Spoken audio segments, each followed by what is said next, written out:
మహాపరిశుద్ధ ప్రేమల మా తండ్రి, జీవాధిపతి నీ బంగారు పాదములు కొందనాలు స్తుతులు స్తోత్రాలు చెల్లించుకొచ్చిన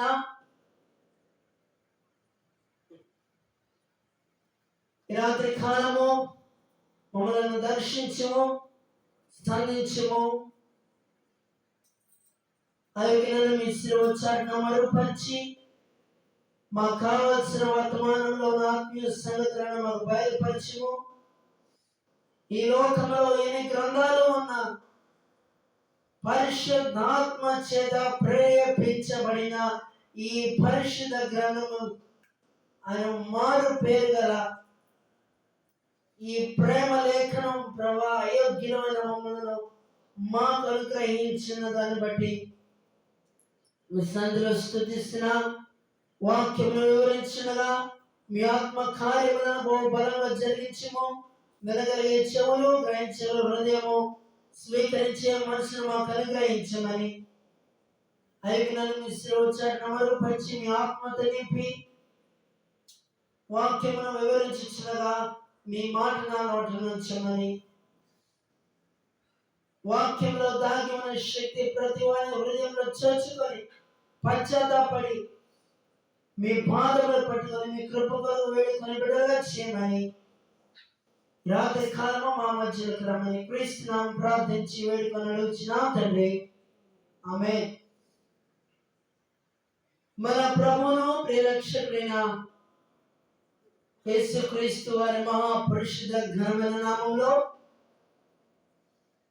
ఈ రాత్రి వర్తమానం ఆలకించుచున్న దేవుని బిడ్డలందరికీ ప్రభు పేరట నా హృదయపూర్వకమైన వందనాలు తెలియజేస్తున్న మన పరిశుద్ధ గ్రంథము నుండి ద్వితీయోపదేశ కాండము 30వ అధ్యాయము 11 నుండి 14 వచనముల వరకు మనము ధ్యానించుకుందాం. ద్వితీయోపదేశ కాండము 30వ అధ్యాయము 11 నుండి 14 వచనముల వరకు ఒక్కొక్క వచనాన్ని మనము క్షుణ్ణంగా ధ్యానిద్దాం.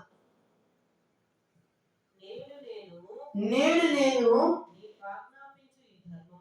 నీకు ఆజ్ఞాపించు ఈ ధర్మమును గ్రహించుట నీకు కఠినమైనది కాదు, దూరమైనది కాదు. మనము దానిని విని గైకొనున్నట్లు ఎవడు ఆకాశమునకు ఎక్కిపోయి మన యొద్దకు దాన్ని తెచ్చును అని నీవు అనుకొనుటకు అది ఆకాశము మందు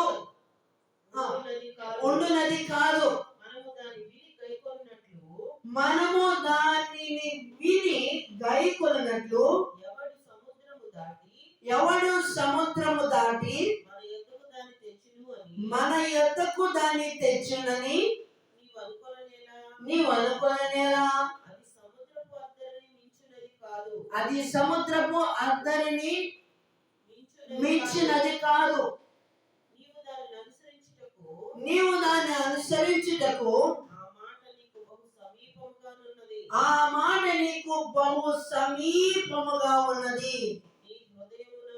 నీ హృదయమున నీ నోటనున్నది.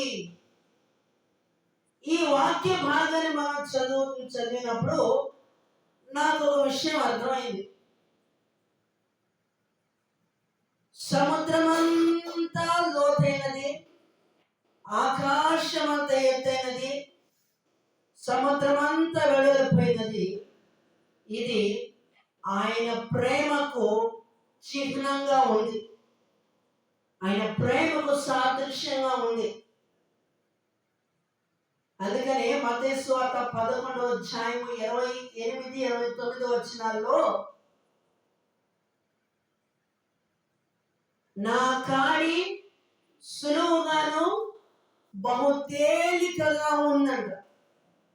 ఏంటంటే ఆయన మాటలు మనం చెప్పడానికి చాలా సులువుగా మనం చెప్పగలం.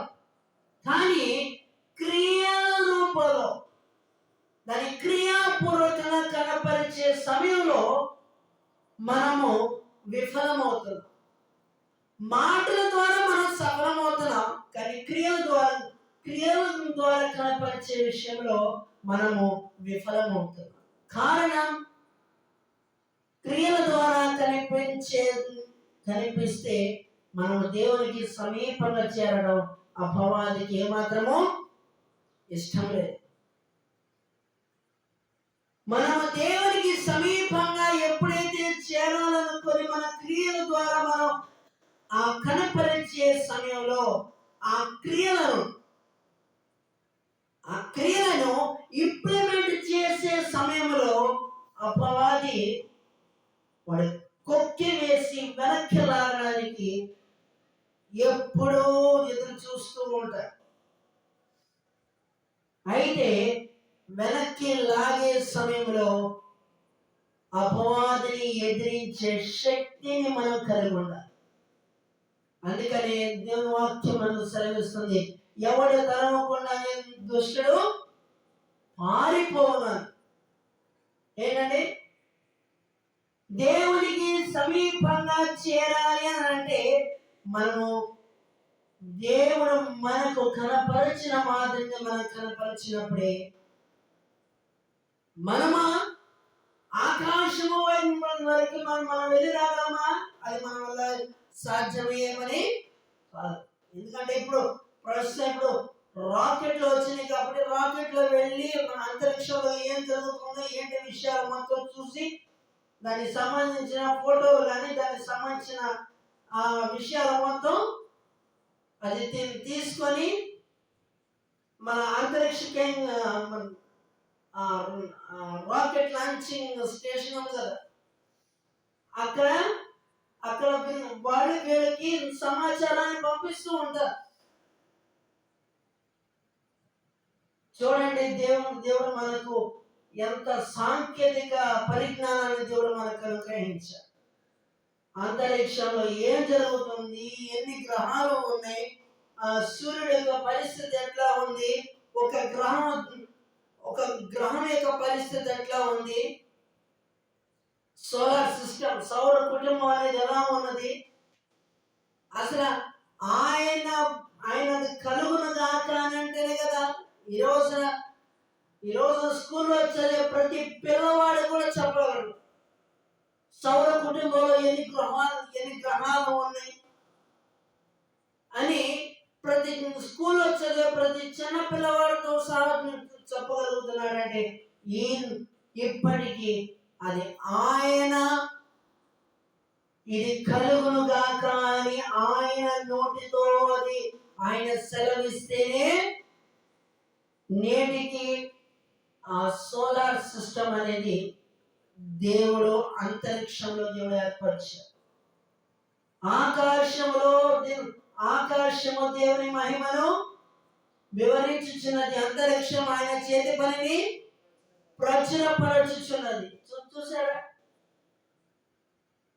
ఆకాశము ఎట్లాంటిదో, ఆకాశం ఎలా ఉందో ఆయన చేతి పనిని వివరిస్తుంది. అంతరిక్షము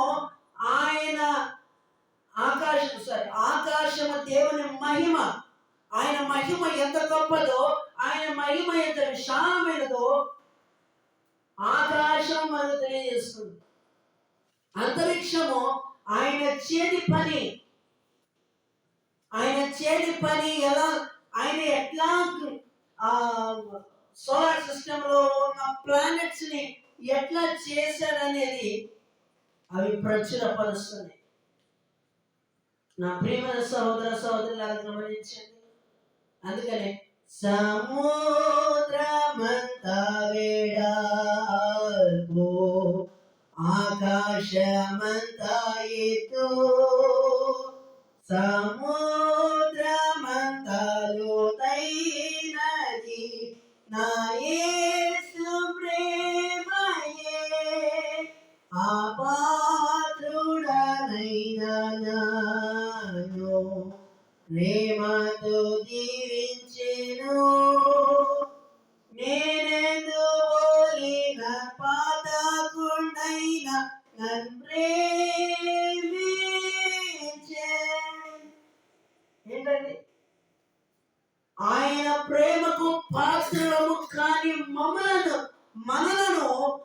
నిన్ను నన్ను మనలను ఆయన ప్రేమిస్తున్నారంటే ఆయన ప్రేమకు ఎవరు వివరించగలరండి? ఆకాశం అంతవరకే ఉంటుందని ఎవరైనా చెప్పగలరా?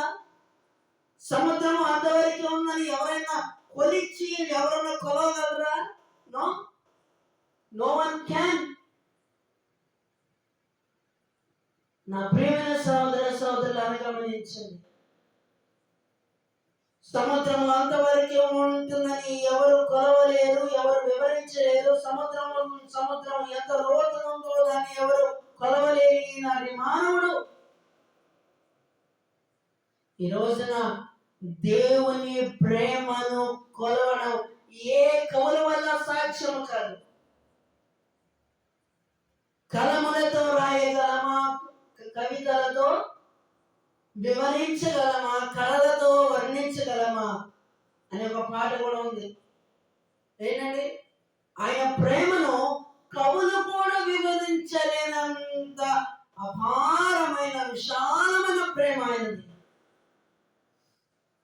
అందుకని నేటికి నీవు నేను మనము నేటికి ఇంకా సజీవులముగా ఉన్నామంటే ఆయన ప్రేమ, ఆయన కృప, ఆయన జాలి, ఆయన దయ, ఆయన కనికరము నేటికి మన మీద ఉన్నది ఉన్నది ఉన్నది. దేవుని స్తోత్రం. హల్లెలూయా. ఈ రోజున నీవు నేను మనము బ్రతికి ఉన్నామంటే, సజీవులుగా ఉన్నామంటే, అంతే కదా. హిజ్కియాకి దేవుడు 15 సంవత్సరాల ఆయుష్ ఇచ్చిన తర్వాత కృతజ్ఞతలతో ఒక మాట అంటాడు, సజీవులే కదా నిన్ను స్తుతించేది. అయ్యా, బ్రతికి ఉన్నవారే కదా నిన్ను స్తుతించేది అని మరణపు రోగముతో బాధపడుతున్న హిజ్కియాను దేవుడు దర్శించి తన స్థితిని తాను చెప్పిన తర్వాత తన గోడ వైపు తన ముఖాన్ని తిప్పి కన్నీళ్లతో, అయ్యా, ఇన్నాళ్ళ వరకు నేను నీ దృష్టికి ఎలా జీవించాను, కృపతో జ్ఞాపకం చేసుకోమని హిజ్కియా కన్నీరు కార్చారు. ఆ కన్నీరు దేవుని ఎదుగు చేరింది. ఆ కన్నీటి ప్రార్థనే దేవుని హృదయాన్ని కదిలించింది. దేవుడు హిజ్కియాకు మరో 15 సంవత్సరాల ఆయుష్ను దేవుడు పొడిగించాడు. హల్లెలూయా. నా ప్రియమైన సహోదర సహోదరులారా గమనించండి. నీవు ఎక్కడ ఉన్నా, ఏ స్థలంలో ఉన్నా, నీవు మోకరించి కన్నీటిలో ప్రార్థించినప్పుడు నీ కన్నీరు దేవుడు ఎన్నడూ వృధా కానివ్వడు. ఒకానొక దినమున నీవు కార్చిన కన్నీటిని ఆయన బుడ్డిలో దాచిపెట్టిన భద్రం చేసుకొని నీవు కార్చిన కన్నీటికి ప్రతిఫలంగా నీ హృదయంలో చెప్పనశక్యమైన ఆనందాన్ని దేవుడు నీ జీవితంలో, నా జీవితంలో, మన జీవితంలో దేవుడు అనుగ్రహించాల సమర్థుడు. ఈ రోజున కన్నీళ్లతో ఈ 2025 సంవత్సరంలో ఇప్పటికీ కూడా నీవు గడుపుతూ ఉన్నావంటే నీ హృదయం, నా హృదయం, మన హృదయము మనం దేవునికి సమర్పించలేదు అని అర్థం. అయ్యా, నా హృదయంలోకి రాయ్యా, నా హృదయ సింహాసనం మీద రండి, నా హృదయ సింహాసనం మీద అధిష్ఠించాడు ప్రభా. నా జీవితం ఎలా ఉన్నది, నా బ్రతుకు ఎలా ఉన్నది, నా హృదయం ఎలా ఉందయ్యా. ఈ లోకంలో అందరూ నన్ను విసుక్కున్నారు, అందరూ నన్ను ఛేదించుతున్నారు, అందరూ నన్ను ద్వేషిస్తున్నారు, హేళనగా మాట్లాడుతున్నారు, హింసిస్తున్నారు. కానీ నా ఎదుగు వచ్చి వారిని నేనంత మాత్రమే త్రోసివేయని సెలవిచ్చావే. నీ ప్రేమని నేను మరవలేనయ్యా. నీ పాదాలు పట్టుకొని నీ కృప కొరకు వేడుకోవటానికి ఈ అభాగ్యుడైన నా జీవితాన్ని, అభాగ్యురాలైన నా జీవితాన్ని ఒక్క మాటతో సెలవు నాయన. నా బ్రతుకు మారిపోతుంది, నా జీవితం మారిపోతుంది, నా ద్వారా నా ఇంటి వారు రక్షింపబడతారు. ఎలాగైతే కొర్నేలి అతని ఇంటి వారు ఎలాగైతే రక్షింపబడ్డారో, దైవజనుడు వాక్యాన్ని వివరిస్తున్నప్పుడు లూదియా హృదయం ఎలాగైతే తెరవబడిందో, ఈ రాత్రి ఈ వర్తమానం వింటున్న ప్రతి ఒక్కొక్కరి హృదయాలను దేవుడు తెరవజేయునుగాక. ఈ వర్తమానం వింటున్న ప్రియ సహోదర సహోదరి, నీ హృదయం ఎప్పుడైతే తెరవబడుతుందో, నీ హృదయంలో దేవుని వాక్యానికి, ప్రార్థనకి తప్ప ఈ లోకంలో దేనికి నీవు ప్రథమ స్థానం ఇవ్వకూడదు.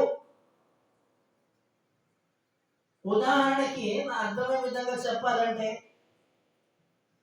ఇంటి బయట ఉన్న చెత్తని తీసుకొచ్చి ఇంట్లో తెచ్చుకుంటారంటే ఎవరైనా? ఎవరు తెచ్చుకో.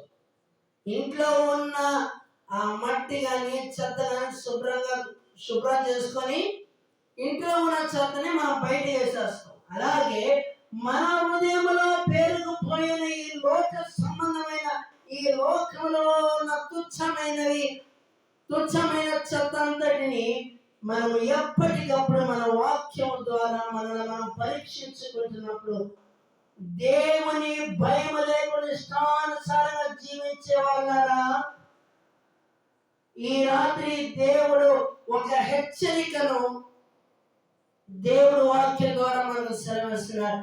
నా ప్రేమను రుచి చూచిన నీవు నా సహనాన్ని పరీక్షించాలనుకోవద్దు. జాగ్రత్త సుమి.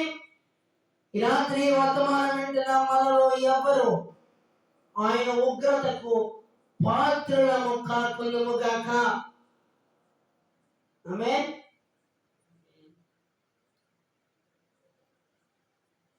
నా ప్రియమైన సహోదర సహోదరులారా, గమనించండి. ఈ రాత్రి వర్తమానం వింటున్న సహోదరుడా సహోదరి, యవనస్తుడు యవనురాలని, ఎవరైనా సరే, ఎంతటి ఉన్నతమైన స్థితిలో ఉన్నా సరే, ఒక్కసారి నువ్వు ఏ స్థితిలో నుండి వచ్చావో ఒక్క నిమిషం ఆలోచిస్తున్నప్పుడు నీ హృదయము స్తుతి కృతజ్ఞతలతో నింపబడుతుంది. ఎంతటి దీనమైన స్థితిలో నుండి మమ్మల్ని లేపి నిలబెట్టి, అయ్యా ఈ రోజు నుంచి నా జీవితంలో నీకు మొదటి స్థానం ఇస్తానయ్యా అని ప్రార్థన పూర్వకంగా మనము మన హృదయాలలో ప్రభువుకు ప్రథమ స్థానం ఇద్దామా? ఆయన దయచేసి స్థలం వంచండి, ప్రార్థన చేసుకున్నా. ప్రేమగల మా తండ్రి, పరిశుద్ధ ఈ బంగారు పాదములకు వందనాలు, స్తుతులు, స్తోత్రాలు చెల్లించుకొంచున్నాం. ఈ రాత్రి కాలము మమ్మల్ని దర్శించుము, మీ ఆత్మతో సన్నించుము. ఈ వాక్యాన్ని, నీ వర్తమానాన్ని విన్న ప్రతి ఒక్కరిని దర్శించుము. మేము నైనా ఈ దినం ఇది మొదలుకొని మా హృదయాలు మీకు సజీవ యాగంగా మీకు సమర్పిస్తున్నాం ప్రభా. మారా వంటి చేదన అనుభవాన్ని మధురంగా మార్చగల సమర్థులను మేము నమ్ముచున్నాం. అపనమ్మకం రాకుండా సహాయం చేయము. ఎవరెవరు ఎటువంటి పరిస్థితిలో ఉన్నారో అటువంటి వారిని దర్శించము. వారి హృదయంలో పేరుకుపోయిన ప్రతి చెత్తను మీ అగ్నితో కాల్చివేసి మా హృదయ సింహాసనం మీద ప్రభావం మీరు అధిష్ఠించి మా గృహాలను వచ్చిన పరలోకంగా మార్చుకొనగలిగే సమయోచితమైన జ్ఞానమును నాకును మాకందరికీ దయచేయమని ఈ రాత్రి కాలం ఈ వర్తమానం విన్న ప్రతి ఒక్కొక్కరు హృదయాలను ముద్రించమని ఐగుణని విశ్రోచాన్ని మరుపరిచి ఈ వర్తమానం మా హృదయాల్లో దాని కార్యాచరణలో పెట్టి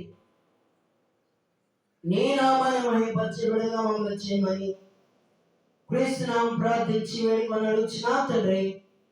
ఆమేన్, ఆమేన్, ఆమేన్.